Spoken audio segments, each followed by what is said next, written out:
During World War II, no other Allied naval aircraft shot down more enemy planes than the American F6F Hellcat. Now, if you were flying in one of those Hellcats, most likely you spent time at this airfield behind me, which is located in Green Cove Springs, Florida. Now, the American Hellcat would become America's premier Zero killer, and it was credited with over 5,000 enemy kills throughout World War II. Now, this naval air station behind me is no longer in use, but from what I've heard, they have an amazing military museum here that actually has artifacts from planes that crashed here while training. And that museum is just behind me, so let's go inside and take a look.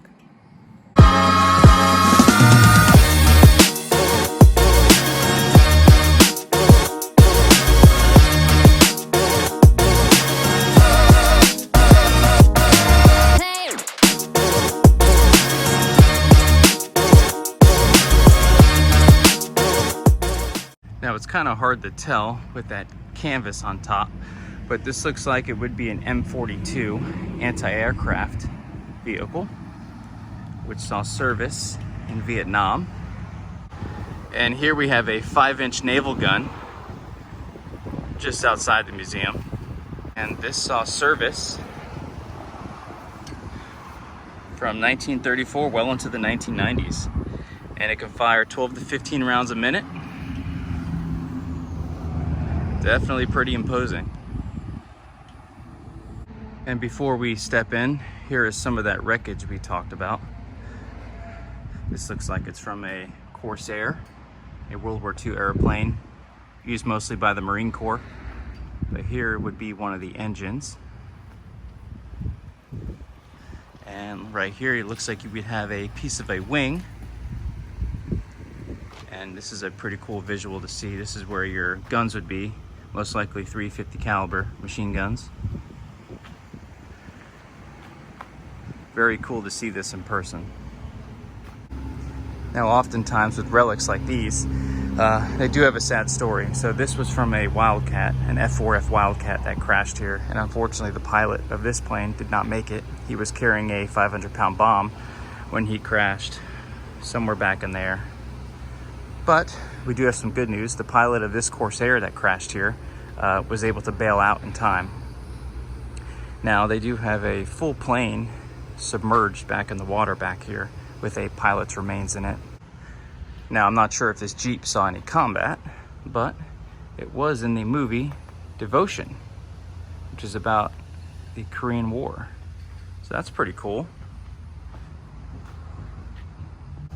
This one looks like a Navy vehicle that was able to carry wounded soldiers. And here's a Marine Corps version with a top on it. Not really sure what this guy's called, but usually they would use them on airfields to transport pilots or munitions, things like that.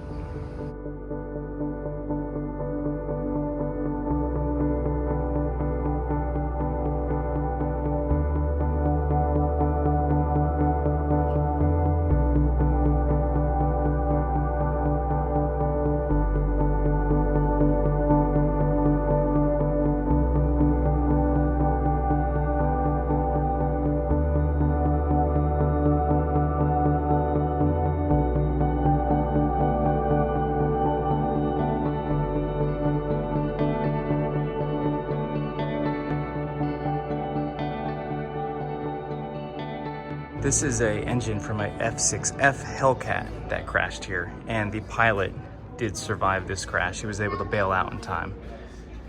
Just crazy to see in person how massive these things are. Now, the Hellcat had a 13-to-1 kill ratio. 305 aces, that means they shot down at least 5 enemy aircraft. But here we go. 5,163 kills. Now, here's some images from Lee Field, and it was called Lee Field and signed Benjamin Lee, who was killed in World War I, so the field was named after him. Now, across the street is a large harbor, so we're up in here, and across the street is a large harbor which they stationed 476 ships after the war. They called it the Mothball Fleet. And here, this would be a Spanish conquistador, 1600s. And then we have a Spanish soldier in the 1700s. That would be his loadout. Couple of early grenades here. Definitely wouldn't want to throw one of these things. They were pretty unreliable. And here's John Paul Jones, who was an immigrant from Scotland, and he is considered the founder of the American Navy in the American Revolution.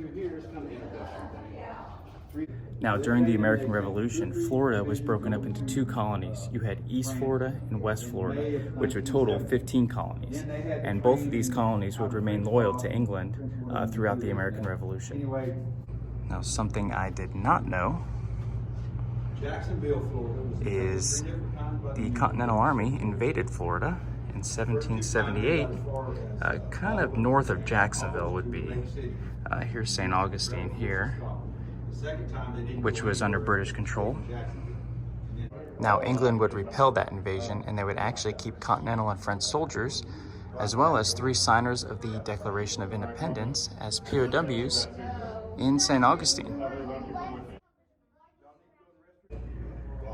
And here's a scale model of the USS Constitution, which you can still see today. I believe it's in Boston. And here we're touching on the Seminole Wars that took place here in Florida. And perhaps what a Native American warrior of that time would have looked like. Now here's some of the actions that took place in the American Civil War. The largest battle was the Battle of Volusti, about an hour from where we are. Now they're showing what the uniforms of the Union and what the Confederates would have looked like during that time. And some of the rifles, swords, and small arms they would have used. Now here's the Union, the 1861 Springfield musket. And here's the Confederate Enfield. They look pretty similar. Now the Enfield, which was fielded by the Confederates, at the onset of the war, most of the manufacturing was in the northern states. So they needed to import weapons from Europe to help arm their armies. And almost 340,000 weapons from Europe were imported into the Confederate States of America. Here's a few Confederate cavalry sabers. Pretty cool to see. And some of the munitions. This is called the mini ball, and it was pure lead, and it was extremely soft. So when it was fired from these rifles, it would expand and grip the rifling inside the barrel, and it would make these weapons extremely accurate. And here's something I just learned. The Maple Leaf shipwreck, which was a Union transport during the Civil War, struck a mine on April 1st, 1864, and it was the first ship to hit a sea mine in the Civil War. And it was carrying equipment of the 169th, the 112th New York, and the 13th Indiana Infantry. And it went down what is now Mandarin, Florida. Very interesting. And now we're moving into World War I. And here is a French machine gun, along with a US soldier wearing a gas mask. And this is a picture of the Marines at Belleau Wood. Now during the war, it would eventually become a stalemate, and both sides were desperate to break that stalemate. So they started using chemical weapons, and here's a German soldier. And this is why you see the gas masks. Now something that's just amazing to me is World War I trench art. Now this is a mortar round that was converted into a lamp. I'm trying to get the glare out of the way. And up here, you have shell casings converted into ashtrays. That's crazy. Here's a better look at that lamp. That was a mortar shell. Here is the early German helmet called the pickle helm. I may be pronouncing that wrong, so I apologize. And in an attempt to better protect their soldiers, they would move to this helmet, the steel helm, which would serve the Germans up until World War II. Now here are some more artifacts from World War I. Now this would be the French helmet, which is actually a fighter helmet converted to serve the French Army. And this would be a sewing kit used by a French housewife. Canteen and drinking cup. And a mess kit, some silverware, compass. Very cool. And here's some of the rifles that would have been used during that time.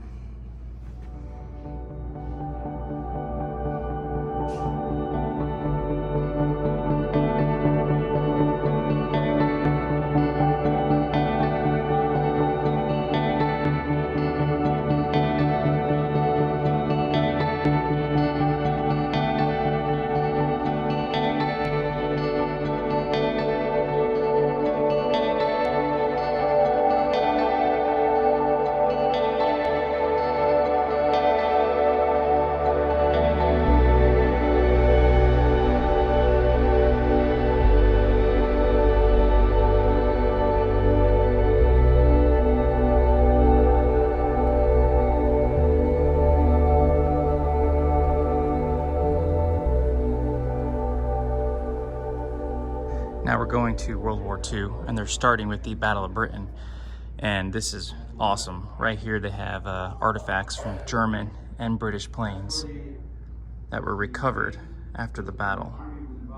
A lot of engine parts, shell casings, just crazy to see. And right here they have an Anderson air raid shelter. Now these would be placed throughout England during the war. I think they had like over 1 million of them, and some of them would be buried. And when the Germans would be bombing England, you would huddle inside one of these and hopefully live to see the end of the air raid. Now we're gonna head inside the shelter. It's a little tight. We got a display in here, of course. But you can just imagine being huddled in here with, 10 to 15 people, loud explosions, German bombers above, not knowing whether your house is gonna be there or not. But you can just kind of get a sense of the sheer terror you would have felt, being huddled in here. And inside the shelter, they have some things that the civilians would have worn. And right here you have infant gas masks. Jeez. And here's a fire nozzle, an axe, some dressings. Definitely a very scary time to be alive. And now we're moving into the ground war. We're starting at the North African campaign, and it goes all along Normandy and into the Ardennes and the Battle of the Bulge. And here's a British Bren gun, would have been carried by the infantry unit. Pretty mobile. And here's some of the artifacts that would have been found in North Africa. And there's Patton doing what Patton does, leading from the front. A little bit of yelling. Now we're moving into D-Day, and here is a replica of the 101st Airborne. Now, their uniforms are different than normal infantry because they had to carry everything on their person, so the pockets are being reinforced. Some of them would carry a leg bag, which would be ripped from you as soon as you left the airplane, so not the best idea. And here's an infantryman that would have made the landing in Normandy. Now I'm always amazed at these scale models and how much patience and precision that goes into them, but this is a scale model of Point du Hoc, and where the Rangers came ashore. And even though it's just a model, that is an imposing cliff, and yet they made it on top to take out the German guns, which weren't there. And here's some examples of what the German army would have looked like. One is carrying an MP40, and then you see MG42, also known as Hitler's buzzsaw because it fired almost 1,200 rounds a minute. And here is just some patches and armbands from the Nazi Party. You can see a Hitler Youth armband there, and different patches from the Luftwaffe. And you have some infantry badges, some medals, and some personal items from soldiers in the US Army. This is just so cool. They have so much. I'm definitely not able to fit it all in this episode. This is really cool. These magazines. Wow. And just touching on the 124th Infantry, which is a Florida National Guard unit, which saw combat in the Philippines against entrenched Japanese forces. And they would be based out of Camp Blanding, which would be my second episode if you want to go check that out. This was a German U-boat, the U-123, that sank the Gulf of America off the coast of Jacksonville, killing 19 merchant sailors. And this is the U-123. So we've gone through quite a bit of World War II, and now we're going into the Pacific theater. I mean, you can see above me, there's just stuff from floor to ceiling here. Now here's a few papers from that day, which would live in infamy. And at the same time that Japan was attacking Pearl Harbor, the very next day, they would start their conquest of the Philippines. And here's a scale model of PT-109, which you may have known that John F. Kennedy served on during World War II. Now, the crazy thing about this boat, it would be split in half by a Japanese warship during the war. But obviously he would survive and become president. Here's the iconic M1 Garand, which was semi-automatic and didn't have a bolt, so the rate of fire was far greater than that second rifle, which would be the Springfield. And then you have a M1 carbine and the Thompson submachine gun and a couple grenades. Now here's some of the Japanese weapons. You have your Arisaka rifles, and you have your notable swords that would often be carried by NCOs and officers.